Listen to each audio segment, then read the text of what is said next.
Hi കൂട്ടുകാരെ, എല്ലാവർക്കും സുഖമല്ലേ? അപ്പോൾ രാവിലെ നല്ല അടിപൊളി കിടക്കാച്ചി മഴയാണ്. ഈ പെരുമഴയത്ത് വീട്ടിലിരിക്കാതെ ഞാനും ചിന്നിമോളും കൂടി നമ്മൾ കുറച്ച് കറങ്ങാനായിട്ട് ഇറങ്ങിയതാണ് കേട്ടോ. കുറച്ച് സാധനങ്ങളൊക്കെ മേടിക്കാം. പിന്നെ മെയിനായിട്ട് ചിന്നുവിന് ഹോസ്പിറ്റലിൽ ഒന്ന് കയറണം. അപ്പോൾ നമ്മുടെ മറിയാമ്മ തലേ ദിവസം കയ്യിൽ ചെറുതായിട്ടൊന്ന് മാന്തി. അപ്പോൾ ഒരു ടി എടുക്കാമെന്ന് കരുതി. ഇപ്പോൾ പൂച്ച കടിച്ചാലും ടി എടുക്കണം എന്നാണല്ലോ. കാരണം ഈ പൂച്ചേനെ വേറെ അതിന് പട്ടിയാനും കടിച്ചിട്ടോ അങ്ങനെ ഇങ്ങനെയെങ്കിലും വന്നു കഴിഞ്ഞാൽ പിന്നെ അതൊരു ബുദ്ധിമുട്ടാണല്ലോ. അപ്പോൾ അതുകൊണ്ട് ഇവൾക്ക് ഭയങ്കര പേടിയാണ് കേട്ടോ. പക്ഷേ ഞാനാണെങ്കിൽ അങ്ങനെ ടി എടുക്കാനൊന്നും പോയില്ല. പക്ഷേ പുള്ളിക്കാരിക്ക് എടുക്കണമെന്ന് നിർബന്ധം പറഞ്ഞു. എന്നാൽ പിന്നെ പോകാമെന്ന് കരുതി. പോകാനായിട്ട് ഇറങ്ങിയപ്പോൾ തൊട്ട് പിന്നെയും മഴ തുടങ്ങി കേട്ടോ. തോന്നുന്ന സമയത്താണ് ഞങ്ങൾ ഇറങ്ങിയത്. അപ്പോൾ എന്തായാലും നല്ല പെരുമഴയായപ്പോൾ ഞങ്ങൾ തൊട്ടടുത്ത വീട്ടിൽ കയറി നിൽക്കാമെന്ന് കരുതി. ഞങ്ങൾ ഈ വീട്ടിൽ വന്ന് കയറിയ കാര്യമൊന്നും ആ വീട്ടുകാർ അറിഞ്ഞില്ലാന്ന് തോന്നുന്നു കേട്ടോ. ആരെയും പുറത്തൊന്നും കണ്ടില്ല. കുറച്ച് നേരം അവിടെ നിന്നിട്ട് നമ്മൾ പോകാനായിരുന്നു പ്ലാന്. അപ്പോഴേക്കും നല്ല കോട ഇറങ്ങിയിട്ടുണ്ടായിരുന്നു കേട്ടോ. ഇപ്പോൾ പൊന്മുടിയിലല്ലേ കൂടുതലും ഈ ഒരു വൈബ് അടിച്ച് എല്ലാവരും പോകുന്നത്, കോടയൊക്കെ ഉള്ളതുകൊണ്ട്. അപ്പോൾ ഞാൻ പൊന്മുടി ഇതുവരെയും പോയിട്ടില്ല. എൻ്റെ വീട് തിരുവനന്തപുരം ജില്ലയിലെ മുതുവിള എന്ന് പറഞ്ഞ സ്ഥലത്താണ്. അപ്പോൾ ഞങ്ങൾ ഇവിടുന്ന് പൊന്മുടിക്ക് പോകാൻ വളരെ അടുത്താണ്. പക്ഷേ അടുത്തായതുകൊണ്ടായിരിക്കാം ഞാൻ ഇതുവരെയും പോയിട്ടില്ല കേട്ടോ. അല്ലെങ്കിൽ ഈ മുറ്റത്തെ മുല്ലയ്ക്ക് മണമില്ല എന്നാണല്ലോ.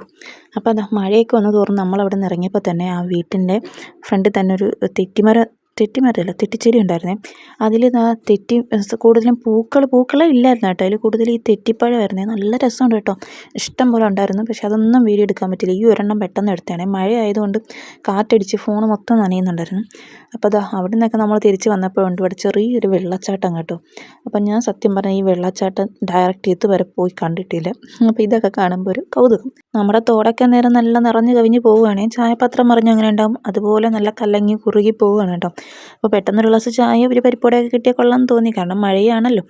അപ്പോഴേക്കും നമ്മുടെ ആനവണ്ടി വന്നേ. നമ്മുടെ ഈ റൂട്ടിൽ പ്രൈവറ്റ് ബസ് പോകത്തില്ല കേട്ടോ. KSRTC ആണ് പോകുന്നത്. അങ്ങനെ നമ്മൾ ഹോസ്പിറ്റലിലെത്തി. ഇഞ്ചക്ഷൻ ഒരു 3-4 ഇഞ്ചക്ഷനൊക്കെ ഉണ്ടായിരുന്നു. ഫസ്റ്റ് ഇഞ്ചക്ഷൻ ഇനി 4-5 ദിവസം വരണമെന്ന് പറഞ്ഞിട്ടുണ്ട്. അപ്പോൾ അത് കഴിഞ്ഞിട്ട് നമ്മുടെ ടൗൺ കല്ലറയാണ്. അങ്ങനെ കല്ലറ വന്നൊരു ഷാർജയൊക്കെ കുടിച്ച് പോകാനായിരുന്നു പ്ലാന്. പിന്നെ ഞങ്ങൾ ഷീജ ബേക്കറി കയറി കേട്ടോ. അവിടെ ചെന്നപ്പോൾ എല്ലാവരും ഡ്രിങ്ക്സ് കുടിക്കുന്നു. അപ്പം ഞങ്ങൾ ഷാർജ കുടിക്കാമെന്നുള്ള ആ ഒരു ഇതങ്ങ് മാറ്റിയിട്ട് ഡ്രിങ്ക്സിലേക്കായി. അപ്പോൾ ആ ചേച്ചി ചോദിച്ചു എന്ത് വേണം അവിടെ എന്ന് വെച്ചപ്പോൾ ഈ ഡ്രിങ്ക്സ് എന്ന് പറയാൻ ഞാൻ പെട്ടെന്ന് മറന്നുപോയി. അങ്ങനെ ഞാൻ ആ ഗ്ലാസ്സിലേക്ക് കണ്ണ് കാണിച്ചിട്ട് പറഞ്ഞു, ചേച്ചി ഇത് 2 ഗ്ലാസ് പോരട്ടെ എന്ന് പറഞ്ഞു കേട്ടോ.